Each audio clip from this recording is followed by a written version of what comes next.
Everybody, welcome to another episode of Life Talks. Today, I have a returning guest, Zach Small. Zach, thanks for joining me, brother. Hey, thanks for having me on again. Repeat guest. I like it. Yeah, I love it, man. I love our conversations. I wanted to talk about what we talked about actually last night, which is two things that came to mind. First is not letting social media use you. You use social media. It is a tool. So maybe if you could just go a little bit into that and talk about what you meant with that. Well, absolutely. Here's the thing. I'm a father. I'm a husband. I run the Fraternity of Excellence. And when people look at how much time I have on Twitter, how much time I spend on Instagram and Facebook and all these other platforms, YouTube and whatnot, they're like, well, how can you be a present dad if you're all constantly online? And so I built these systems to where I'm with my family frequently. And I built this whole thing that works around them. I don't go on there to scroll. I don't mindlessly scroll ever because I don't have that kind of time. My schedule is too busy. I've got too much going on. And honestly, life is just too good. I'd rather go walk outside without my phone than sit and scroll cat videos or TikTok videos and watch people twerk. To me, that's just a complete waste of time. And so I use these platforms to make money.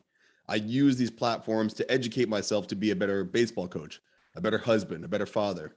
Inside the Fraternity of Excellence, I'm using that platform to connect with these men to build something greater than myself. Each of these things, I'm using it to make my life better. And what I see is a lot of people, they're being used by Twitter. They're being used by Facebook and Instagram and TikTok to where their whole life goes by, a whole day goes by, and they're just flicking the phone. And then they look around, they're like, how has it been 6 hours? How is the whole day gone? I've achieved nothing. I've not made more money. I'm not in better shape. I'm not better connected to my family. I just sat on a screen. I yelled about politics, or I watched pointless, I want to call it entertainment, but just mind-numbing stuff. And they're left worse off because of it, because another day was lost. We don't have enough time in our days to just waste it scrolling aimless content. So we need to be using it. So you go on there intentionally. So when I grab my phone, I'm on there for a reason. I'm grabbing it to schedule out messages. I'm grabbing it to send out emails. I'm grabbing it to do something, and then I put it away. It served its purpose. It served its master, which is me.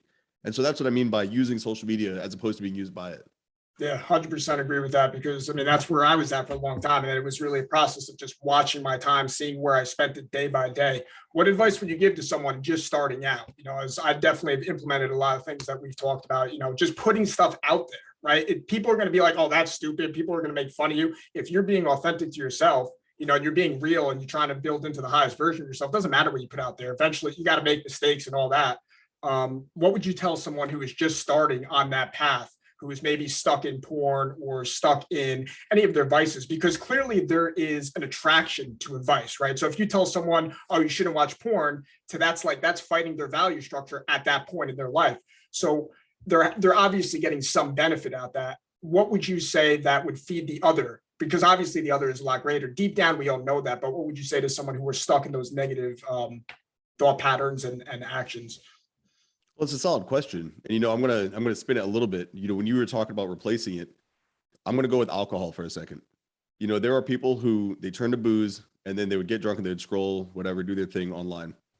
To me, if you're looking to drop a habit in your real world and improve yourself, so let's say you're addicted to porn or addicted to that, that's the reason I created 365 to sobriety. Instead of going and buying the booze, or instead of scrolling mindlessly, you go on your phone and you're in a group that is going to keep you accountable. And so when they go onto the phone, even though they might just be scrolling and checking content, they're being reminded daily, hey, you're sober for a reason. You're doing this for a reason. They're part of a community. There's a lot of stuff on Reddit where you can go in there and guess what? You are choosing the less of two evils. So just start replacing bad habits with better habits. And so even though you're still scrolling possibly aimlessly, you're in a community that's dedicated to sobriety. From porn, from booze, from drugs. And so the time you spend sitting there and flicking, you're not buying whatever it is that you're trying to get rid of. And so you wasted time, but now you're not drunk, you're not hungover, you didn't lose any money, and you're not, breaking the law and at risk of getting arrested or something like that, like a DUI or having drugs on you, something like that. For the guys who are like, well, I want to get jacked. And I'm sitting here, I'm spending all this time, researching what's the best program, what's the best person. People, you run a podcast. What's the best microphone to get? What's the best headphones? What's the best intro music? Why would you spend so much time focusing on all these other things instead of just doing the thing? Yeah. And that's where they say perfect is the enemy of good enough. Bro, it's so true.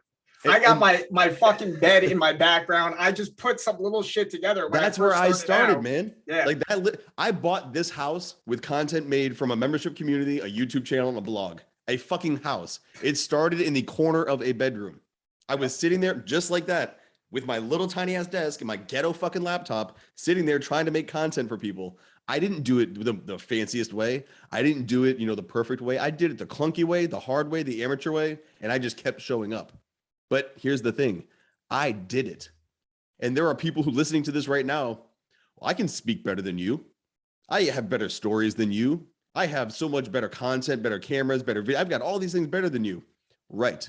But I'm doing the work and you're not. And so guys with great intentions and brilliant ideas are going to lose to idiots who perform. And that's something that really needs to settle in. And so when it comes to using it, you're saying, well, where do you start? For me, I'm a pen and paper guy, constantly pen and paper around me. I've got Post-its. So when I go on, what do I have to do today? Right here, I've got a list. I have to do these 3 things today. One of them was publishing a podcast, did that. One of those publishing a YouTube video, I just dropped that. The next one is sending out an email list tonight. Those are my things for today that I have to do. I will not go to bed until those are done. The sooner I do them, the more free my day is. So guess what? This morning, I wasn't scrolling Instagram. I don't care what they're putting out. I need to put something up. I wasn't scrolling fucking YouTube or TikTok. I jumped on and I published a podcast. Then I jumped on and I published a video. I had work to do. I treat this like a job. And so if people want to get the results, professional results, they've got to treat it like a professional individual. Guess what? Professional bodybuilders aren't sitting there scrolling TikTok and not going to the gym. They're going to the gym. Correct. People addicted to porn that are hooked in these things. There are so many communities out there that are anti-porn, porn addiction, breaking free. Obesity is another one. So food addiction, alcoholism. There's so much out there that can help you that all you need to do is swap your habits. Instead of going to the package store, spend some time online researching why you shouldn't be going to the package store. Yeah, that's a good point. I was actually watching your podcast with Timothy Regal. I just had him on a couple episodes ago, and it was really, you made a good point in it. You said, well, because porn issue wasn't never your issue. You had an issue that was more out there, it was alcohol. But the issue that with porn is it's more of something that you can hide. It's not out there, so to me, it becomes easier to hide, and it becomes, it's just as destructive. But what's interesting is the network that I was looking for, and I feel like a lot of people, it was always just alcohol, drugs, or sex. There's so many more vices. You can be addicted to work. You can be addicted to attention. You don't go there's nowhere to go for that. So I think really just having a network of people who are real, it's like AA for life, right? Like just be like, for me, that always sat with me. That would just I was always, because I had friends who had drug issues, and it was just like, it's so cool how you just have a community, but I don't have a drug issue. I don't have an alcohol issue. So I wouldn't really be connected with that. But once, that's what I think church used to be at one point, before it became like an institution, where it lost its meaning for much of, not all churches, but that is so important, having a network of people. People I've interviewed who were part of your fraternity of excellence. It's awesome to just fucking be real. I mean, you talk about the weather and sports all day. It's like, they're dead, and those things are okay. But if you don't have those real deep conversations, this is my pain, this is where I've been at, I want to overcome it, and having men challenge you. And that was another thing, to have the filter to know when someone's just being an asshole and they're just being like a hater, and having the filter to know when someone's like, no, they're building you up, they're beating you down to build you up, and that's something I've grown into as well.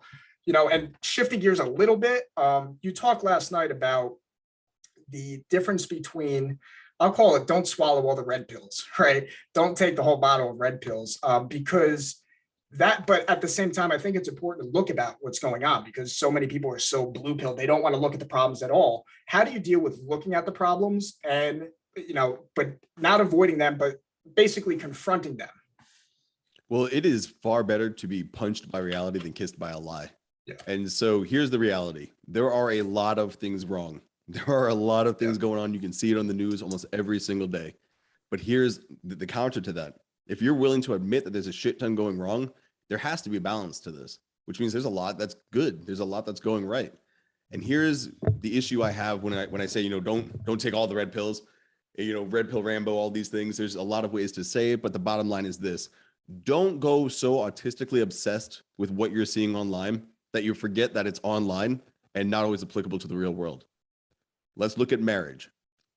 Everybody will tout the statistic. Whoa, 50% of marriages end in divorce. You're going to get divorced, rape. You're going to lose everything. Okay, that has happened. Family law has messed a lot of men's lives up.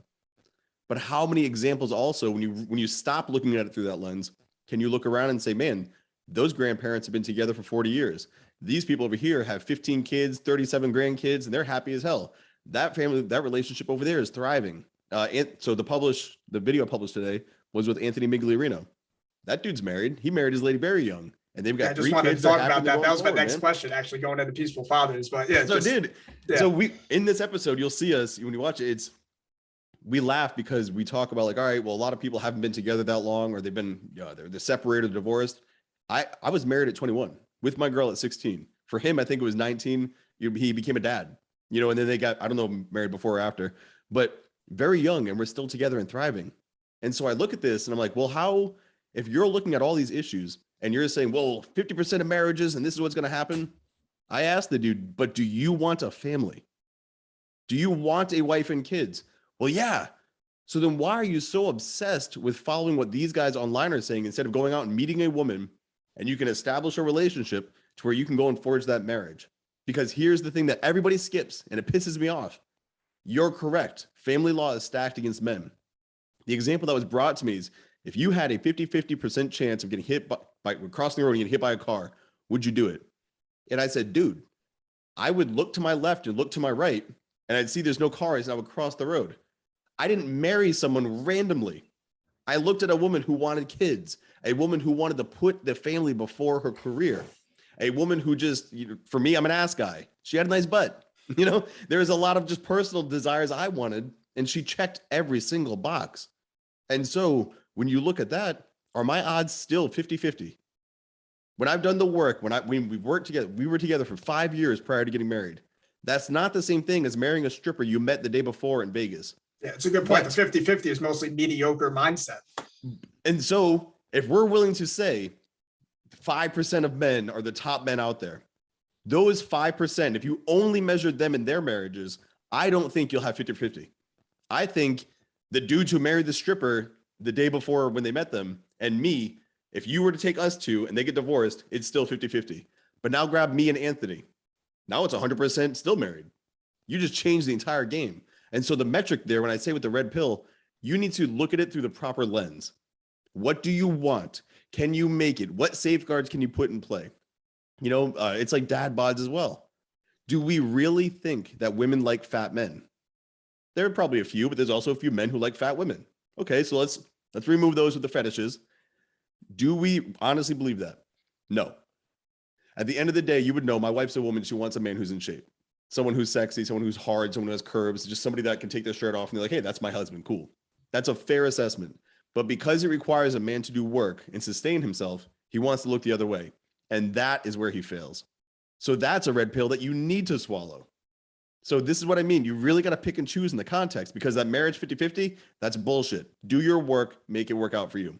Yeah, I agree with that. Yeah. In the reality, women want strong men. You got to swallow that. That is a fact. That is reality. And it might hurt your feelings because you're fat, but just unfat yourself. And this goes back to, instead of scrolling your fucking phone saying, I want to be a man and have the sex I want, I'm alpha, go to the gym, find a trainer, get your ass in gear. I have a personal trainer. My coach, so I work with Phil Foster from philfosterfitness.com. He has a trainer. So everybody that's looking to level up is working with somebody to level up. That's how this system works. And so that also throws the accountability we're talking about as to where you've got to show up in person. You've got a real network. So like that whole AA for life, I've kind of built that with FOE, but also just my personal connections. I'm connected to them and they kind of keep me between the buoys. So I keep going where it is I need to go. Yeah, completely agree with that as well. And I saw a post you put up, it might've been a couple of weeks ago. You posted that you got flowers for your wife.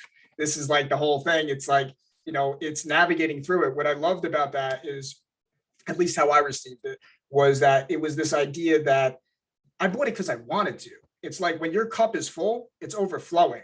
I think the problem is there's a lot of simps out there where it's just like, I'm going to get her the flowers. So then I get the attention. I got to keep happy wife, happy life. You'll give me sex if I give her this. Correct. But when it was coming out, it's like, no, this feels good to do that. You know what I mean? And I guess that leads me into the question of how do you balance that? Because on one hand, like you have to have a couple of red pills of life and be like, you want to be strong. You want to be the best version of yourself, not comparing yourself to other people, be the best version of yourself compared to yesterday. That's the strong aspect. But on the other aspect, it's, you want to keep an open heart, right? So because you close your heart out. And I see a lot of that on Twitter and social media. It's like full red pill. It's like, no, you're going to do this. It's all psychological manipulation. So how do you balance it? How do you keep that heart open, but don't take my kindness for weakness approach? Because that's how I interpreted when you're doing good things because it feels good, but don't mistake my kindness for weakness. I operate with zero fear, brother. And I mean that literally. I do not care. I'm not worried about how the online world thinks of me. I don't give a shit about anybody else's views as to how I'm running things. This is the life I want. And so here's a few things to factor in that went into that post. So I told you I'm working with Phil. I'm kicking my ass daily, like to include today. I'm trying not to blink this away. There's like something in my eyeball. So I'm kicking my ass to be strong daily. I roll with men who keep me accountable and focused. My finances are squared the fuck away. My systems allow me, like I said earlier, to do this work with you and not at the expense of the family. Last night I told you guys, hey, my wife's waiting on me. I haven't seen her all day because I was working all day. Literally, I was late to that Zoom because I was leaving baseball practice. So I went from baseball to the Zoom, which was another hour and a half before I got to see her. And she knew. She's all about it. She's like, all right, it's all good. She watched one of her shows. She's watching Sweet Magnolias, which I don't give a fuck about. So she gets to watch her girl shows, and I see her and she turns it off and she's like, hey, what's up? Dude, I've built a relationship where she supports the mission because I've shown time and time and time again that I'm a man who's going to take care of her. And so when take all that behind the scenes shit, when I go to the store and they've got these new flowers out there that I thought looked cool, I'm like, I would love to give that to my wife and daughter. I grabbed it. She showed up. I gave her flowers. Like, hey, babe, I was thinking of you. Good job at school. She's in cosmetology school. And then my daughter came. I was like, hey, great job at cheer. Gave it to both of them. Big hug for the ladies. They came in. That had nothing to do with attraction, with sex. It had nothing to do with anything except for I just wanted my wife and daughter to be seen. And I wanted them to know, hey, I saw a beautiful flower at a store. And it made me think of the beautiful women in my life. My lovely little daughter, my beautiful wife. That's all. That's end of it. And if guys are like, oh, well, you're a pussy, hard stop. Let's bring this back. I'm the man whose wife is supporting my mission. I'm the man whose children love him. I'm the man who is not online begging for praise or anything. I don't give a fuck. And so who's winning? The anonymous troll talking shit to the dude who's married because Red Pill says that you're a slave to the system, or the dude who's living the exact life he wants, which is the whole aim of the Red Pill, to do it your way. Just being honest with yourself in reality. I know my wife loves me more now than if I was fat. I know she's going to, I say love more, but just be more attracted. So she's going to love me more. Like my goal is to hit 10%. So I'm going to get to 10% body fat. And then I'm going to keep myself below 15% year round. That's going to get me so much more respect, so much more admiration, so much more desire from her than if I was, obese, rolling around and I couldn't fucking like wear a hoodie without it looking like it becomes a byproduct of what you're doing, which is aiming for the pinnacle of your highest self. Rather than it's not getting the money or getting this. It's no, I'm going to be the best version of myself because why not? What else is there to do? And then as a byproduct, you get that respect. It's not seeking the respect first. That's what's so cool about it, because you can get respect. It's a continuous thing too. Like there was a me in the past who would have died to be me now. And there's a me now who's trying to be the next guy. Yeah. I was the dude in the room, like I was saying with you. I was there and now I'm here and I'm still looking up there. And so there's no end. When my heart stops, man, like it's hard for me to think, well, will I be doing this when I'm 40? Will I be doing this when I'm 50? Well, what the fuck else will I be doing? If I'm not on doing something like this, I'll be building something in my community. If I'm not building that, you'll see me fucking, starting a fucking charity for something. Like I'm always going to be doing something. What that something is, we'll find out when it gets here, but it's never going to stop because I'm still alive. And as long as my heart is beating, there is a job for me to do. There is more for me to do, more for me to learn, more for me to connect. Had I quit when I hit The first time hitting I got a 6-figure business. I quit. Well, I wouldn't have been able to replicate that. You and I never would have crossed paths. I never would have been able to learn from you. We would never been able to work together to build whatever's going to help the next man. Correct. That's how I see this, man. It's not something I'm doing. It's who I am. This is all just an extension of just me. And so there's no show to put on. And for guys listening that are trying to get themselves going, and this goes back to the whole red pill point, when you're trying to act a certain way because you think the internet will approve, that's no different than being the dude you think your parents want you to be, being the dude you think the society wants you to be. They don't give a fuck about you. External validation. You're a man. They're trying to neuter you. So go be you, unashamedly, unapologetically be you. And you'll find that your whole life will change. You're no longer trying to make, a sex god 6969 happy. Good job, man. You went out and you had a date. You're not trying to make your wife happy. Like, oh, good job. You did the dishes. Like, doing the dishes gets your hands wet, not your girl. Making the internet proud does not make your life better. We got to keep that in mind. Yeah. And changing gears a little bit again, I want to go into the work you do with Anthony, which is, it's his Peaceful Fathers, and it's Oak and Rock is your podcast. Oak and Rock Fatherhood, yes. Oak and Rock Fatherhood. If you can kind of talk about that, the thing that the threads that I constantly see is about basically peaceful parenting, not hitting your kids. And if you could share a little bit what the importance of what that means to you and why you push that so hard. I'm glad you brought it up, man, because I'm obviously doing it. It's a huge passion of mine. I love being a dad. I wanted to be a dad when I was a kid. I've always wanted to be a dad, and now I'm a dad. It's way cooler than I thought it would be. And so when I run across men who are struggling and they're having a hard time with their family, it bothers me because I'm like, you have such an opportunity to have so much fun and you're stressed out. And so then I start to deconstruct, like, why am I thriving? Why am I not arguing with my kids? We don't have issues that a lot of homes have, and I don't know why. What am I doing different? And so I started talking about that in the Family Alpha. So I focus on masculinity, marriage, and fatherhood, and now sobriety. But it used to be the big 3. Now it's 4. Anthony, when he started, it was peacefulfathers.com. And he was focused on peaceful parenting, connection with the family. That was his shtick.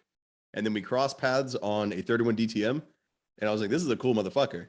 This dude is talking about cool. So he's been on the Family Alpha podcast probably 10 times. He just kept coming back because I kept wanting to talk to him about this. How do we bring more peace and connection to the home? And then he joined the fraternity. He started running a weekly fatherhood session. And I told him, I was like, dude, I think you're sitting on something here. I think this is a great way. We should do this publicly. And, I was like, but I want you to talk, because he had, 3 or 4 guys that he would run that with every week. I was like, I want you to run it by them first. They get first dibs on this. And so I had no idea how that conversation happened, but I waited 2 or 3 more weeks. I hit him up. I'm like, bro, do you have anything going? Not yet. We're starting a fucking channel today. And we literally started Oak and Rock Fatherhood that day. And it's just been blooming and going. And it's fantastic because the focus is on connection in the home. People hear peaceful parenting, like, oh, don't hit your kids. Yeah, that's the base of it. There's so much more. It's speaking to your kids with respect. It's getting rid of all these contention points within the home to where you can bring peace and unity. There's no more fights before bedtime. There's no more fights about brushing teeth or eating food. And we're giving a lot of solutions as to what we've learned along the ways as to how we did that. And so with Oak and Rock, we're going further. That's opening up now. We're going to be scheduling a retreat. Let's get some dads connected and talking about fatherhood. Let's open that up. Let's get a seminar. Let's get a conference. Let's get a full-blown discussion on this where we get a bunch of men together who are taking the role of father seriously. Let's bring mom and dads together and have them both talk about being a parent and what that means and how they can improve in that manner. Why do we limit ourselves to let's get 100,000 followers on Twitter, or I want to make $1,000 a month? This is so fucking small. You can change the whole world. So with Oak and Rock Fatherhood, we're looking to change the game and the whole landscape of fatherhood and parenting. Gone are the days of a roof overhead, clothes in the back, and food on the table being enough. Dads need to do more. It's 2022. We're living in a new age than the 1920s. It's time for us to evolve. And everything has evolved. Work, finances, we have fucking crypto, fitness. We've learned quite a bit about how the body works, social dynamics and just social interactions, men and women. Everything has changed except parenting. Hit your kids, make them listen to you. Do as I say because I said so. That's it. I completely disagree. I think it's time for us to evolve as moms, dads, and just people raising children. What do you think is the main reason why people do that? Why do people, is it simply just emotional and that's what they learned, and that just cutting trying to break that generational ignorance? What do you think is the main reason why people are doing that? Why they're I think reacting? people have such little control over their lives. They're browbeaten by their wife. They go to work, their boss just dumps on them.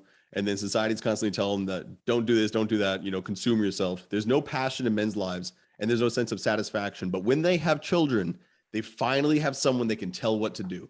They're finally in charge. And that's the only time in these men's lives where they are allowed to tell, hey, go do this. I'm the boss now. Nobody else listens to them, but they get to assert that authority. That plays a huge role in it. There's also fear. People are afraid, well, my kids are going to be weak. My kids are going to make me look bad. My kids are going to be taken advantage of. My kids are going to struggle with the things I struggled with. And all of a sudden, they're projecting themselves onto these kids and not allowing them to be their own individual. I had an issue with booze. I dropped booze. Do you think I'm scared of my kids becoming alcoholics? I'm no more concerned about that than just these safe, normal, I don't want my kids to become crackheads either. Like you obviously want what's best for them, but I'm not putting my experience onto my kids. They are unique individuals. My job is to guide them, not control them. My job is to raise them and allow them to flourish and make decisions, not blindly follow me. I recently responded to somebody who was saying, well, my kids aren't listening. Your job isn't to get your kids to immediately listen. Your job is not immediate servitude and obedience. Your job is to connect with that child and find out what is their issue. How can you guys work together? Because I sure as fuck, I'm not going to tell you what to do. That's how I treat my kids. So the same way I'm talking to you, Michael, is the way I talk to them. They have that. You and I would have a discussion if I needed you to do something. Like, hey man, I need you to do this. Well, why? All right, well, let's talk about it. I need you to see through my eyes why we got to work together on this task. I talk to my kids the same way. And that's gearing them up. So when they're adults, nobody tells them what to do. They'll negotiate with people, but no government, no boss, no person they're in a relationship with is going to control them. And they're not going to view it as normal if they try to. But if you're raised in a home where control is just the constant pressure that's on you, you're going to allow your boss to control you. You're going to allow your spouse to control you. You're going to allow the world to tell you what to do. If we want free kids, we got to give them that permission to live free before they're out in the world, not after. So I'm listening to this as someone listening, trying to learn from this podcast. So I'm going to speak as, let's say, a father or mother who hears this, and I would attribute it to the same way we were just talking about, addictions, right? Someone who's in porn, alcohol, drugs, whatever it is, they don't want to be that guy deep down. Maybe there's some, realization. What he's saying is right. I get this. How do I change this? In the same way, I think that what we're dealing with is generational, trauma. You're dealing with those problems. I realize how much alike I am from my father and my mother, and understanding that allows me to change it. What would you say to someone who is stuck in those patterns where, let's say, they're struggling with dealing with that emotion that comes up? Because what you're saying is right. Every parent out there with a conscience wants to be the best version, but when life punches you in the face, how to deal with those? How can men and women who have kids who are just dealing with so much right now, they want to be that best version of themselves, that peaceful, I'm not going to hit my kid. I'm going to respond rather than to react. But you know what? I got so much. I'm so overwhelmed right now. Where should they start? Where can they start to make those changes? It's a two-pronged approach. The first start is to just remove the thing you don't want to happen. So if you're like, you know what? I'm going to stop with the hitting. There's too much hitting and yelling going on in the home. So just eliminate that. What would you do with an adult? I wouldn't, like I said, with you and I as the example, I wouldn't just, hey, go pull your pants down because you did the wrong thing, Michael. You'd be like, what the fuck? But that's what we do to kids. Think about the 8-year-old boy, the little girl. You're like, that's what we're telling them. They're like, what the fuck? Like, I got to go pull my pants down for you to hit me because I made a mistake. Yeah, go in the corner. That. Dude, so you remove that from the table. The other part of that is, well, now that you have a void, you've got to replace it with something. And if you don't know what that something is, you've got to find someone who does. There are so many, I can't spin my camera, but I have shelves of books about finance, about history, about all these things, about parenting. Go to somebody else. You got all those books behind you. At some point when you're a dad, I'd hope to see some parenting books behind there because you want to be better at that too. And so if you can't find that as a parent, we talk about Oak and Rock fatherhood. We're trying to normalize the discussion on being a parent. And right now there's still a taboo to it. People are still a little taboo about talking about how they parent. It's almost like politics, money, religion. People fight about these things because they're so uncomfortable because they don't know why they believe what they believe. I just believe it. Don't tell me to change my opinion. I don't want to talk about it. If it's that core, if it's that central to, the core of who you are as a person, you should be freely talking about it. I talk about money all the time. I talk about religion all the time. I talk about fucking finances. I mean, not finances. I talk about parenting all the time. Why? Because I want to be better at it. There's no power to this. There's no sneaky secrets. And so for these parents, you've got to find the fatherhood groups, the mom groups. You've got to start talking to people about this. And if your aim is peaceful parenting, there are so many freaking peaceful parenting accounts out there. Go to peacefulfathers.com and start reading Anthony's work. Hit him up in the DMs. Hit me up in the DMs. Go find the dads on dad Twitter. Hit them up and be like, hey guys, I heard y'all are talking about dad. I want to be a better dad. What do I do? Then now you're rolling with somebody. Now there's another dad talking to you about being a dad as opposed to you by yourself saying, I wish I was a better dad. That'll make the world of difference when you're in a group where it's normal to talk about these things. And then just combine that with following it up with action. Yeah. Yeah. And I think you hammered it on a point again. It's just the network. I mean, the network of people. I mean, you surround yourself with people who are like-minded. And you definitely nailed the point as well is, and I say all the time, it's like, I'm a teacher to people and I'm also a student. I'm an eternal student and teacher. The things that I know to share with other people but I would say more so, I think we know such a sliver of what there is to know, right? So this idea that, that I know it alls, those aren't my people. The ones that say, this is what I know and I'll share it with you, but I have so much more to learn. Those are my people. So just again, I know you have just a few more minutes. Just share where people can find you. I know you said it before, but if you can share it again, what you're working on, and any last thoughts you wanted to share. Yeah. So the way I look at this, the list keeps on growing, man.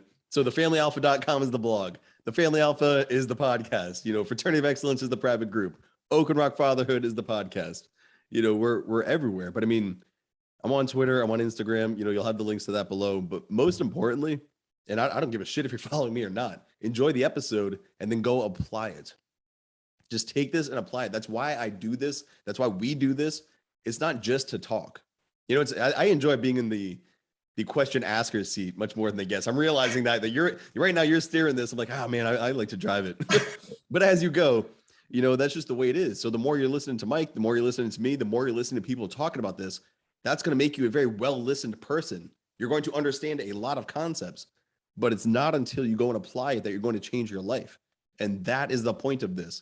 Because as a listener, when you hear this and then you apply it, then you change and grow. And now Mike and I have someone else to talk to who's evolving. We have someone else that's in the ranks saying, hey, I did this thing and here's what I learned. And then I might be like, oh shit, I never thought of that. Thank you. But if you never apply it, you don't grow. I don't grow. Michael doesn't grow. And so we're all sitting where we are just having conversations. And that's not the point of this. The point is to apply the information. So again, I'm on Twitter, Instagram, everywhere. The Family Alpha, FOE, Oak and Rock Fatherhood, if you focus on that. And if booze is an issue, 365 to sobriety. Yeah, well said. A real winner makes other winners.